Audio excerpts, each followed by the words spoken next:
Office এবং এলজিবিটির বিরুদ্ধে আমরা এই বন্ধুদের এই ভাইদেরকে মোবারকবাদ জানাই এবং তাদের যে দাবি আমাদের একই দাবি। বন্ধুরা, আমরা দেখতে পাই হাজার হাজার টন বোমা নিক্ষেপ করে শিশু হত্যা করেছে, নারী হত্যা করেছে, যুবক ভাইদের হত্যা করেছে। তাদের একটি মাত্র পরিচয়, সেটা হচ্ছে তারা মুসলমান। অন্য কোন পরিচয়ের কারণে তাদের হত্যা করা হয়নি।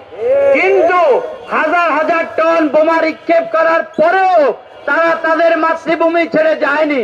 তারা এই জায়ানবাদীদের কাছে আত্মসমর্পণ করেনি। তারা কারো সাথে কোন অবস্থাতে আপোষ রফার চেষ্টা করেনি। এটা ইমানের পরীক্ষা। গাজাবাসী ইমানের পরীক্ষায় বিজয়ী হয়েছে।